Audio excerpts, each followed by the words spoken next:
പ്രവാസികളുടെ മടക്കയാത്രയും കേരള സർക്കാരും വിദേശകാര്യ മന്ത്രാലയവും തമ്മിലുള്ള ആശയവിനിമയവും വിശദീകരിക്കാനാണ് ഞാൻ ഇന്ന് നിങ്ങളെ കാണുന്നത്.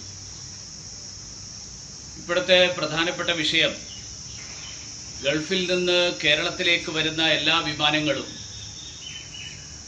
കോവിഡ് പരിശോധന നടത്തി നെഗറ്റീവ് സർട്ടിഫിക്കറ്റ് ഉള്ളവരെ മാത്രമേ കൊണ്ടുവരാവൂ എന്ന് കേരള സർക്കാർ ആവശ്യപ്പെട്ടതാണ്.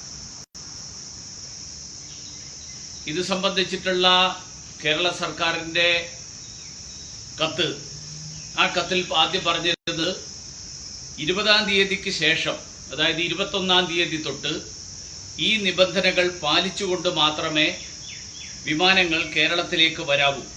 ഇതാണ് സംസ്ഥാന ഗവൺമെന്റ് നിഷ്കർഷിച്ചിരുന്നത്. അതിനുശേഷം വീണ്ടും ഒരു കത്ത് വന്നു. പലരും സൗകര്യങ്ങൾ ഒരുക്കാൻ കൂടുതൽ സമയം ആവശ്യപ്പെട്ടു എന്നാണ് പറയുന്നത്. ശ്രീ ഇളങ്കോവൻ, കാരണം ഇത് സംബന്ധിച്ചിട്ടുള്ള ആക്ഷേപങ്ങൾ ഉയർന്നപ്പോൾ കേരളത്തിലെ നോർക്കയുടെ ചുമതലക്കാരൻ കൂടിയായിട്ടുള്ള ഇളങ്കോവൻ പറയുന്നത്, however, several organizations have informed that arrangements are being done to get the testing done and requested to extend the time limit by 4 days. Therefore, the time limit is extended from 26/2020 to 24/6. എന്ന് പറഞ്ഞാൽ ഇത് നടപ്പിലാക്കാൻ വേണ്ടിയിട്ടുള്ള തയ്യാറെടുപ്പ് നടത്തിക്കൊണ്ടിരിക്കുകയാണ്. അതുകൊണ്ട് സമയം കുറച്ചും കൂടി വേണം. ഇത് എത്രമാത്രം വാസ്തവമാണ്, ആരങ്ങനെ ആവശ്യപ്പെട്ടുള്ളതൊക്കെ കേരള സർക്കാർ വിശദീകരിക്കേണ്ടി വരും. എന്തായാലും ഇതിനിടയിൽ പല കത്തിടപാടുകളും നടന്നു. അതിനുശേഷം ഏറ്റവും ഒടുവിൽ ജൂൺ 24-ന് വിദേശകാര്യ മന്ത്രാലയം സംസ്ഥാന സർക്കാരിനെ അറിയിക്കുന്നു, കേരളത്തിനായി പ്രത്യേക മാർഗനിർദ്ദേശങ്ങൾ പ്രായോഗികമല്ല. സഞ്ജയ് ഭട്ടാചാര്യ, ഇന്നലെ ഇവർ പറയുന്നുണ്ടല്ലോ, സഞ്ജയ് ഭട്ടാചാര്യയുടെ കത്ത് 24-ാം തീയതി എഴുതിയ കത്താണിത്. ഈ കത്തിൽ പറഞ്ഞിരിക്കുന്ന ഇംഗ്ലീഷിലുള്ള വാചകം ഞാൻ ഇന്നലെ മലയാളത്തിൽ പറഞ്ഞു. മലയാളം മനസ്സിലാകാത്ത ആളുകൾ ആരോ ഉണ്ട്, അതുകൊണ്ട് അവർക്ക് വേണ്ടിയിട്ട് ഞാൻ ഇംഗ്ലീഷിൽ തന്നെ പറയാം. There are a significant number of Indians, including those domiciled in Kerala, seeking to return from Gulf to India. The VBM flights apply the same norm for all departing passengers, irrespective of the destination in India, based on the facilities available in the particular Gulf country. At this stage, it would not be practical to have different guidelines or norms for different states of India for VBM flights. 24-ാം തീയതിത്തെ കത്താണ്. ഈ 24-ാം തീയതിത്തെ കത്ത് കിട്ടി. അതറിയിച്ചതിന് മറുപടിയായിട്ട് കേരള സർക്കാർ മറുപടി അറിയിച്ചു. എന്താ മറുപടി അറിയിച്ചത്? ഈ പറഞ്ഞ കിറ്റും പിന്നെ കോവിഡ് പരിശോധനയൊന്നുമില്ല, എല്ലാവരും മാസ്ക് ധരിക്കണം, എല്ലാവരും ഫേസ് ഷീൽഡ് ധരിക്കണം. വിദേശകാര്യ മന്ത്രാലയം അതിന് മറുപടി അയച്ചു. ആ കത്താണ് ഇന്നലെ നിങ്ങൾക്ക് എല്ലാവർക്കും മുഖ്യമന്ത്രിയുടെ ഓഫീസിൽ നിന്ന് നമ്മുടെ PR തന്നത്. ആ കത്തിൽ പ്രായോഗിക സമീപനം സ്വീകരിക്കുന്നത് നല്ലതാണ് എന്ന് പറഞ്ഞാൽ എന്താ പ്രായോഗിക സമീപനം? കിറ്റും പിന്നെ കോവിഡ് പരിശോധനയും മുൻകൂട്ടിയുള്ള കോവിഡ് പരിശോധനയും എന്നുള്ള നിങ്ങളുടെ അപ്രായോഗിക സമീപനം മാറ്റിവെച്ചുകൊണ്ട് മാസ്കും ഫേസ് ഷീൽഡുമായിട്ട് വരിക എന്നുള്ള പ്രായോഗിക സമീപനം സ്വീകരിക്കുന്നത് നല്ലതാണ് എന്ന് പറഞ്ഞാൽ മണ്ടത്തരം പറ്റി എന്ന് ബോധ്യമായതിൽ സന്തോഷം എന്നാണ് പറഞ്ഞത്. അതിനാണ് കോംപ്ലിമെന്റ് ചെയ്തത്. ഇതെങ്ങനെയാ അഭിനന്ദനാവുന്നത്? ഇപ്പൊ അഭിനന്ദിച്ചു എന്നാണല്ലോ എല്ലാ ഇതിലും വരുന്ന വാർത്ത. ഈ കോംപ്ലിമെന്റും കൺഗ്രാജുലേഷൻ തമ്മിലുള്ള വ്യത്യാസം, അതിന്റെ അർത്ഥവ്യത്യാസം അറിയാത്ത ആൾക്കാരാണോ മുഖ്യമന്ത്രിയുടെ ഓഫീസിൽ ഇരിക്കുന്ന PR? മാത്രമല്ല, ഒരു കാര്യം മനസ്സിലാക്കണം, കോവിഡ് പരിശോധന ഈ കത്തിൽ, ഈ വിദേശകാര്യ സെക്രട്ടറി കത്തിൽ കോവിഡ് പരിശോധനയും PPE കിറ്റിനെയും സംബന്ധിച്ചിട്ടുള്ള ഒരു പരാമർശവും ഇല്ല. കാരണം അതാണല്ലോ കേരള ഗവൺമെന്റ് ആദ്യം ആവശ്യപ്പെട്ടിരുന്നത്. അതിനു പകരം കേരള ഗവൺമെന്റ്, അതായത് ഈ കോവിഡ് പരിശോധന നടത്തുന്നത് അപ്രായോഗികമാണെന്ന് പറഞ്ഞതിന് ശേഷം കേരള ഗവൺമെന്റ് അതൊക്കെ ഒഴിവാക്കിയിട്ട് മാസ്കും ഫേസ് ഷീൽഡും ഗ്ലോവ്സും ധരിക്കണം എന്ന് എഴുതിയ കത്തിന് മറുപടിയായിട്ട് ഇക്കാര്യം നിങ്ങൾ വിമാനയാത്രാ കമ്പനികളുമായിട്ട് സംസാരിച്ചോളൂ വിദേശ മന്ത്രാലയത്തിന് ഇക്കാര്യത്തിൽ ഒന്നും ചെയ്യാനില്ല. നിങ്ങൾ നേരത്തെ വെച്ച നിബന്ധനകളിൽ നിന്ന് പിന്മാറി എന്നുള്ള കാര്യം ഗൾഫിലെ അംബാസഡർമാരെ ഞങ്ങൾ അറിയിക്കാം. എന്താ പറഞ്ഞിരിക്കുന്നത്?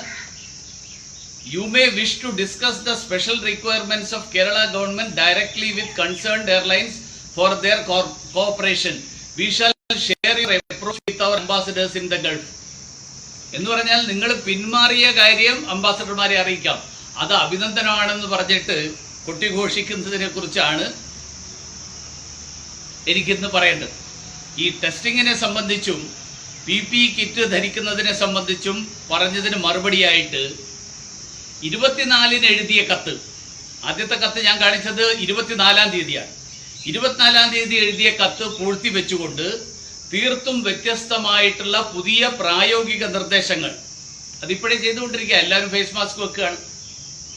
വിമാനയാത്രകളിൽ ധാരാളം ആളുകൾ ഫേസ് ഷീൽഡ് വെക്കുന്നുണ്ട്.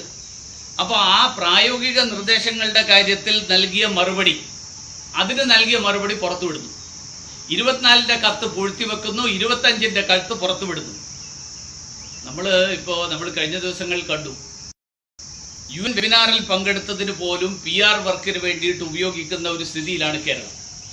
ഇങ്ങനെയുള്ള വെബിനാറുകളിൽ ഈ ധാരാളം നമ്മളൊക്കെ പങ്കെടുക്കാറുണ്ട്. ഞാൻ കഴിഞ്ഞ ദിവസം മിനിയാന്ന് പാലസ്തീനെ സംബന്ധിച്ചിട്ടുള്ള ഒന്നിൽ പങ്കെടുത്തു. ഇന്ന് വാഴ്സ കരാറിനെ സംബന്ധിച്ച് മറ്റൊന്നിൽ പങ്കെടുക്കുകയാണ്. ഇതിനൊക്കെ ഫ്ലെക്സ് വെക്കാനും ഇതിനൊക്കെ PR വർക്ക് ചെയ്യാനും തുടങ്ങിക്കഴിഞ്ഞാൽ നമുക്ക് ഈ PR വർക്ക് ചെയ്യാനേ സമയം ഉണ്ടാവുള്ളൂ. മാത്രമല്ല, കേന്ദ്രവും സംസ്ഥാനവും തമ്മിൽ കത്തിടപാടുകൾ നടത്തും. ആ കത്തിടപാടുകളിൽ ഔപചാരികമായിട്ടുള്ള മര്യാദകൾ പാലിക്കും. എന്ന് പറഞ്ഞാൽ നിങ്ങളുടെ കത്ത് കിട്ടി, we compliment you for the pragmatic approach എന്ന് എഴുതി കഴിഞ്ഞാൽ അത് കോവിഡ് പരിശോധന നടത്തുന്നതോ കോവിഡിന്റെ കാര്യത്തിൽ എടുക്കുന്ന സമീപനം ഒന്നുമല്ല. നിങ്ങൾ പ്രായോഗിക സമീപനം, നേരത്തെ എടുത്തിരുന്ന അപ്രായോഗിക സമീപനം മാറ്റി പ്രായോഗിക സമീപനത്തിലേക്ക് നിങ്ങൾ വന്നതിൽ സന്തോഷം എന്നാണ് ഈ പറഞ്ഞതിന്റെ അർത്ഥം. അപ്പോ ഇത് പറയുന്നതിന് പോലും കത്ത് പുറത്തുവിട്ട് PR വർക്കിന് വേണ്ടിയിട്ട് ഉപയോഗിക്കുക എന്ന് പറയുമ്പോൾ അതിന് അല്പത്തരം എന്നല്ലാതെ എന്താ പറയുക? കാരണം നമ്മളൊരു വലിയ യുദ്ധം നേരിട്ടുകൊണ്ടിരിക്കുകയാണ്. ആ യുദ്ധം നേരിട്ടുകൊണ്ടിരിക്കുമ്പോൾ യുദ്ധം ജയിച്ചതിന്റെ പേരിൽ മേനി നടിക്കാം, അതിനുശേഷം യുദ്ധം ജയിച്ചു എന്ന് പറഞ്ഞിട്ട് PR വർക്ക് നടത്താം. പക്ഷെ ഈ യുദ്ധത്തിനിടയിൽ ഇതുപോലുള്ള ഈ അല്പത്തരം കാണിക്കുന്നത് മലയാളികളെ മുഴുവൻ പരിഹാസ്യരാക്കല്ലേ. കേരളീയർ എന്ന് പറയുന്നത് വളരെ സാക്ഷരതയുള്ള ആൾക്കാരാണ്. ആ സാക്ഷരതയുള്ള ആൾക്കാരുടെ മുന്നിൽ കോംപ്ലിമെന്റ് എന്നുള്ള വാക്കെടുത്ത് വെച്ചിട്ട് ആ ഒരു വാക്കിന്റെ പേരിൽ ഒരു വലിയ PR എക്സസൈസ് നടത്തുക എന്ന് പറഞ്ഞു കഴിഞ്ഞാൽ അതിന് അല്പത്തരം എന്നല്ലാതെ വേറെ എന്ത് പേര് വെച്ച് വിശേഷിപ്പിക്കും? അങ്ങനെ മലയാളികളെ പരിഹാസ്യരാക്കാൻ ശ്രമിക്കരുത്. കേന്ദ്ര സർക്കാർ ഇനിയും കത്തുകൾ എഴുതും. കേന്ദ്ര സർക്കാർ കേരളത്തിന് മാത്രമല്ല കത്തുകൾ എഴുതുന്നത്.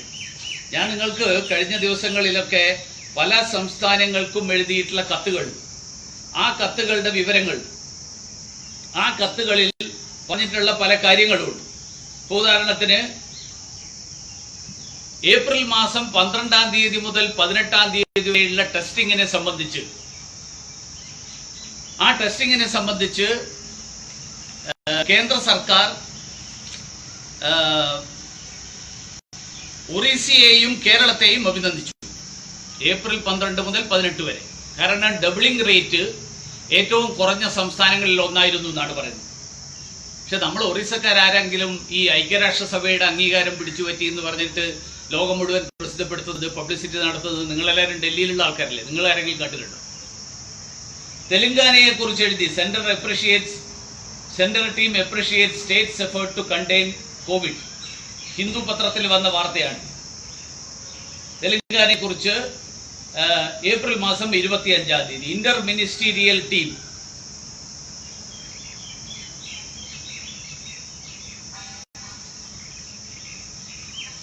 Inter-Ministerial Central Team, which arrived in the state on Saturday on a 3-day tour, has appreciated the initiative taken by the state government to contain coronavirus. Haryana appreciate edu. Center appreciates Haryana over timely disposal of public grievances related to COVID. March 30-ാം തീയതി മുതൽ May 6 വരെയുള്ള കാലയളവിലുള്ള വിവിധ പരാതികൾ. പക്ഷേ ഇവരാരും ഇത് PR വർക്കിന് വേണ്ടിയിട്ട് ഉപയോഗിക്കുന്നത് നമ്മളാരും കണ്ടിട്ടില്ല. അപ്പൊ PR വർക്കല്ല ഇപ്പോ പ്രധാനം. ഈ PR വർക്കിന് വേണ്ടിയിട്ട് ഉപയോഗിക്കുന്ന പണം നമുക്ക് ക്വാറന്റൈൻ സെന്ററുകൾ ഉണ്ടാക്കുക, നമുക്ക് ടെസ്റ്റിംഗ് വർദ്ധിപ്പിക്കുക, ഇതൊക്കെ വേണ്ടിയിട്ടാണ് ഉപയോഗിക്കേണ്ടത്. അതല്ലാതെ PR-ലൂടെ ഈ കോവിഡിനെ പ്രതിരോധിക്കാൻ പറ്റില്ല. ഇപ്പൊ ഞാൻ ഇന്നലെ പറഞ്ഞ 6 വിഷയങ്ങൾ, ഈ 6 വിഷയങ്ങളിൽ ഒരു കാര്യത്തിന് പോലും മറുപടിയില്ല. എന്താ പറഞ്ഞേ? ഒന്ന്, മറ്റ് രാജ്യങ്ങളിലെ ആരോഗ്യ പ്രോട്ടോക്കോളിൽ നമുക്ക് ഇടപെടാൻ കഴിയില്ല. ട്രൂനാറ്റ് പരിശോധന പ്രായോഗികമല്ല. 3, നമ്മൾ സ്വയം പരിശോധന നടത്താതിരിക്കുകയും മറ്റുള്ളവരോട് പരിശോധന നടത്തണമെന്ന് ആവശ്യപ്പെടുകയും ചെയ്യുന്നതിലെ വൈരുദ്ധ്യം ഞാൻ ഇന്നലെ പറഞ്ഞു. മുഖ്യമന്ത്രി പറയുന്ന സൂപ്പർ സ്പ്രെഡ് എന്ന അടിസ്ഥാനരഹിതവും പ്രവാസികളെ ലക്ഷ്യം വെച്ചുകൊണ്ടുള്ളതുമായിട്ടുള്ള പ്രയോഗം നമുക്കറിയാം. പ്രവാസികൾ രോഗവാഹകരാണെന്നാണ് കേരളത്തിലെ ചില മന്ത്രിമാർ നേരത്തെ പറഞ്ഞത്. അതിനെ ഒരു പടി കൂടി കടത്തിയിട്ട് പറഞ്ഞിരിക്കുന്നത് അവർ വെറും രോഗവാഹകരല്ല, അവർ സൂപ്പർ സ്പ്രെഡുകാരാണ് എന്ന് പറഞ്ഞാൽ രോഗത്തിന്റെ തീവ്രഗതിയിലുള്ള രോഗവ്യാപനം നടത്തിക്കുന്ന ആളുകളാണ് പ്രവാസികൾ. കാരണം ആഭ്യന്തര വിമാനങ്ങൾ വരുന്ന ആൾക്കാർക്ക് അതൊന്നും ബാധിക്കില്ല. പ്രവാസികളെ മാത്രം ഇത് ബാധിക്കും എന്ന് പറയുമ്പോൾ പ്രവാസികളെ മാത്രമായിട്ടാണല്ലോ സൂപ്പർ സ്പ്രെഡുകാരായിട്ട് പറയുന്നത്. അപ്പോ ഇങ്ങനെ പറയുന്നതിലെ തെറ്റ്, ശരിയല്ലായ്മ ഞാൻ ഇന്നലെ പറഞ്ഞു. മാത്രമല്ല, വിവാഹ പാർട്ടികളെ കോവിഡ് നിയന്ത്രണങ്ങളിൽ നിന്ന് ഒഴിവാക്കുന്ന കാര്യത്തിലുള്ള അശാസ്ത്രീയത ഇന്നലെ സൂചിപ്പിച്ചു. കോവിഡ് രോഗികൾക്കായിട്ടുള്ള പ്രത്യേക വിമാന സർവീസിന്റെ കാര്യം പറഞ്ഞു. ഈ 6 വിഷയങ്ങളിൽ ഒരു വിഷയത്തിൽ പോലും മറുപടിയില്ല. മുരളീധരന് വ്യക്തതയില്ലെങ്കിൽ കേന്ദ്ര സർക്കാരിനോട് ചോദിക്കുന്നു മറ്റൊരു ഉപദേശവും. എങ്ങനെയുണ്ട്? മുരളീധരൻ കേന്ദ്ര സർക്കാരിൽ വിദേശകാര്യമന്ത്രിയാണ്. അത് പിണറായി വിജയൻ ഇനിയെങ്കിലും മനസ്സിലാക്കണം, ഇത്രയും കാലം മനസ്സിലായില്ലെങ്കിൽ. അതുകൊണ്ട് വിദേശകാര്യ വകുപ്പിൽ നടക്കുന്നതും കേന്ദ്ര സർക്കാരിൽ നടക്കുന്ന കാര്യങ്ങളും എനിക്കും അറിയാം, മനസ്സിലാവും. വിനയപൂർവ്വം ഞാൻ പറയാം. എല്ലാം അറിയാമെന്ന് അവിടുന്ന് ചില ആൾക്കാർ പറയുന്ന പോലെ ഞാൻ പറയുന്നില്ല. പക്ഷേ എനിക്കും കുറെയൊക്കെ അറിയാം. അതുകൊണ്ട് ഒരു കാര്യം ഞാൻ അംഗീകരിക്കുകയാണ് ഇതൊക്കെ പറയുമ്പോൾ. കാരണം കേരളത്തിൽ ടെസ്റ്റിങ്ങിന്റെ അപര്യാപ്തതയെക്കുറിച്ച് ഞാൻ നേരത്തെ പറഞ്ഞിട്ടുണ്ട്. ഈ വീഴ്ച ചൂണ്ടിക്കാണിക്കുമ്പോൾ അത് സ്വയം സമ്മതിക്കാൻ ജാള്യതയുണ്ടെങ്കിലും പിന്നീട് ഈ ടെസ്റ്റുകൾ വർദ്ധിപ്പിക്കുന്നു. തുടക്കത്തിൽ നടന്നിരുന്നത് 400-500 ടെസ്റ്റുകളാണ് ഒരു ദിവസം. പിന്നെ അത് കഷ്ടിച്ച് 1000 മുതൽ 4000 വരെയായി. ഇന്നലെയും ഞാൻ ടെസ്റ്റിന്റെ കാര്യം പറഞ്ഞു. ഇപ്പോ ഇന്നലെ പറഞ്ഞത് അതൊക്കെ കാതലായിട്ടുള്ള വിമർശനമൊന്നുമല്ല. പക്ഷെ ഇന്നലെ പറഞ്ഞു 15,000 വർദ്ധിപ്പിക്കും ടെസ്റ്റ്. നല്ല കാര്യമാണ്. പക്ഷെ ഇപ്പോഴും ഞാൻ പറയുന്നതിന്റെ കാരണം എന്താ വെച്ചാൽ, ദേശീയ തലത്തിൽ ടെസ്റ്റിംഗിന്റെ ആവറേജ് 25-ാം തീയതിത്തെ കണക്ക്, ഇന്നലത്തെ കണക്കിൽ ടെസ്റ്റിംഗിൽ കേരളം നിൽക്കുന്നത് 28-ാം സ്ഥാനത്താണ്. കാരണം കേരളത്തില് 1,00,000-ന്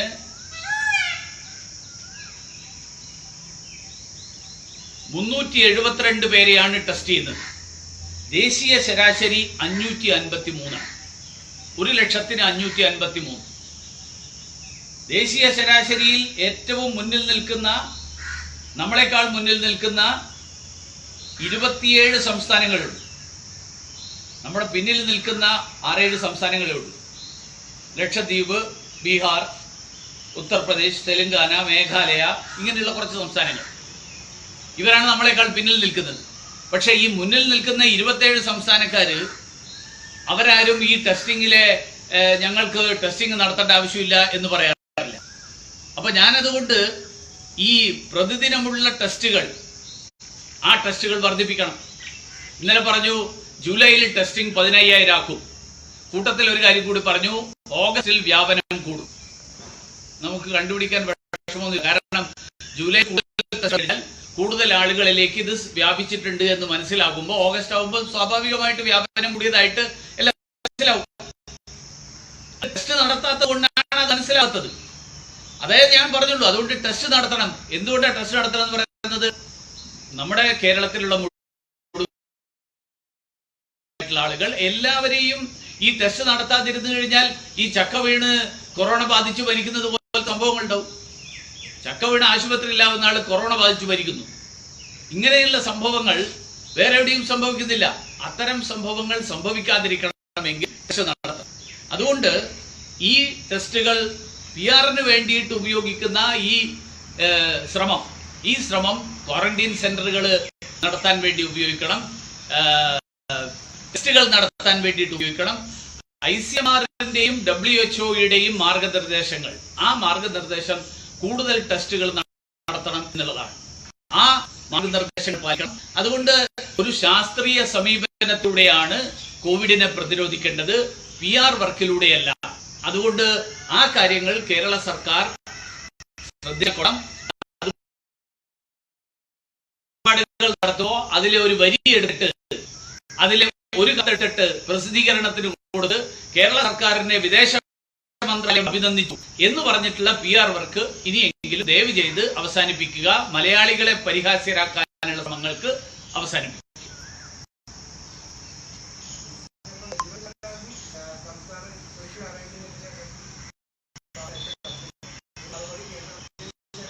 അതെ, ആ കാര്യം പുറത്തുവിട്ടു. 24-ാം തീയതി ടെസ്റ്റുകളെ സംബന്ധിച്ചും PPE കിറ്റുകളെ സംബന്ധിച്ചും ഒക്കെ പറഞ്ഞ കത്തിന് മറുപടിയായിട്ട് അയച്ച മറുപടി, ആ മറുപടിയിലാണ് പറഞ്ഞത് കേരളത്തിന് മാത്രമായിട്ട് പ്രത്യേക മാനദണ്ഡ ഇത് പ്രായോഗികമല്ല, അത് പൂഴ്ത്തിവെച്ചു. എന്നിട്ട് രണ്ടാമത് അതിന് മറുപടിയായിട്ട് പറഞ്ഞു ഞങ്ങൾ മാസ്കും ഗ്ലൗസും ഒക്കെ ധരിച്ചു വന്നോട്ടെ, അത് ധരിക്കാൻ പറ്റുമല്ലോ. അപ്പൊ പറഞ്ഞു നല്ല കാര്യമാണത് ധരിക്കുന്നത്, പക്ഷെ അത് വിമാന കമ്പനിയായിട്ട് നിങ്ങൾ സംസാരിക്കും. അത് 25-ന് ഇന്നലെ ആ കത്താണ് നിങ്ങൾക്കിപ്പോ വിദേശ മന്ത്രാലയം അഭിനന്ദിച്ചു എന്ന് പറയുന്നത്. ആ അഭിനന്ദനവും കോംപ്ലിമെന്റ് എന്നുള്ള വാക്ക്, ആ വാക്കിനെയാണ് അഭിനന്ദനമാക്കിയിരിക്കുന്നത്.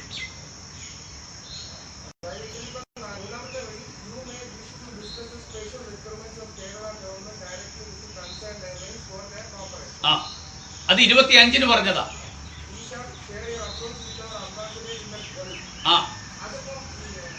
അതായത് നിങ്ങളുടെ പുതിയ സമീപനം ഞങ്ങൾ ഷെയർ ചെയ്യാം. നിങ്ങൾ ആദ്യം പറഞ്ഞത് അംബാസിഡർമാർക്ക് നേരിട്ട് ഇളങ്കോവൻ എഴുതിയ കത്തിൽ അംബാസിഡർമാർക്ക് നേരിട്ട് എഴുതിയിരിക്കുക. ഏത് അംബാസിഡർമാർക്ക് നേരിട്ട് എഴുതിയത് 25-ാം തീയതിക്ക് ശേഷം all flights departing to Kerala from 25th June onwards should comply with the testing condition and bring all COVID negative and positive cases separately as per protocol stated earlier. ഈ കത്ത് അയച്ചതുകൊണ്ട് അംബാസിഡർമാർ ആശങ്കയിലാണ്. അതുകൊണ്ട് വിദേശകാര്യ വകുപ്പിലെ സെക്രട്ടറി പറഞ്ഞു ആ നിലപാടിൽ നിന്നും പിന്മാറി കേരള ഗവൺമെന്റ്. പുതിയ നിലപാട് അംബാസഡർമാരെ ഞങ്ങൾ അറിയിച്ചോളാം, അതുകൊണ്ട് നിങ്ങൾക്ക് VVM ഫ്ലൈറ്റുകളിൽ ആളുകളെ ബുക്കിംഗ് തുടരാം. ഇതാണ് പറയുന്നത്, അല്ലാതെ കേരള ഗവൺമെന്റിന്റെ അഭിനന്ദനം അറിയിക്കാന്നല്ല. അർത്ഥം മനസ്സിലാക്കാത്തത്. അതെ,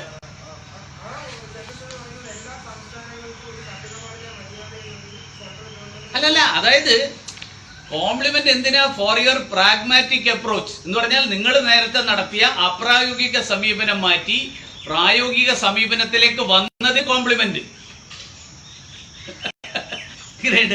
ഇംഗ്ലീഷ് വായിക്കുമ്പോ ആ ഇംഗ്ലീഷ് അറിയുന്ന ആൾക്കാരെങ്കിലും PR ടീമിൽ വെക്കണം. ഇംഗ്ലീഷ് മനസ്സിലാക്കാൻ അറിയാത്ത ആൾക്കാരെ PR വെച്ചുള്ള ബന്ധമാണ് ഇതൊക്കെ. ആ കത്ത് പുറത്തു വിട്ടിട്ടില്ല. ആ കത്തിന് മറുപടി അയച്ചപ്പോ ഞങ്ങളത് പിൻവലിച്ചു. പകരം ഇങ്ങനെ ആയാൽ കൊള്ളാമെന്ന് പറഞ്ഞതിന് നിങ്ങൾ എപ്പോഴെങ്കിലും മണ്ടത്തരം സമ്മതിച്ച് പ്രായോഗിക തലത്തിലേക്ക് വന്നതിൽ നിങ്ങൾ ഞങ്ങൾ പറഞ്ഞാൽ അത് മണ്ടത്തരം സമ്മതിച്ചതിനാണ് അഭിനന്ദിച്ചത്. അപ്പൊ അത് അല്ലെ ഇംഗ്ലീഷ് മനസ്സിലാക്കാൻ കുറച്ചു കിട്ടുന്ന ആൾക്കാരെ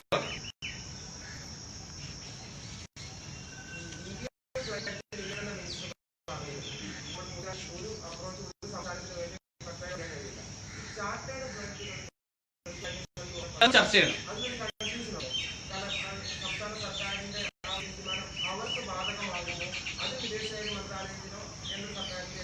അല്ല, അതില് ചാർട്ടേഡ് വിമാനങ്ങൾക്ക് ഞങ്ങൾക്ക് അപ്രൂവൽ കൊടുത്തതിന് തടസ്സമൊന്നുമില്ല.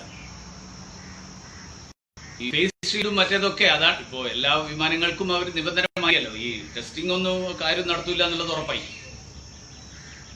ആകെ ഫേസ് ഷീൽഡും മാസ്കും വെക്കണം എന്നുള്ളത് ചാർട്ടേഡ് ഫ്ലൈറ്റുകാർക്ക് വേണ്ടിയിട്ട് വിമാന കമ്പനികൾ നടപ്പിലാക്കണം എന്ന് പറഞ്ഞാൽ അതിന്റെ പൈസയും കൂടി പ്രവാസിയുടെ കയ്യിൽ നിന്ന് വാങ്ങും.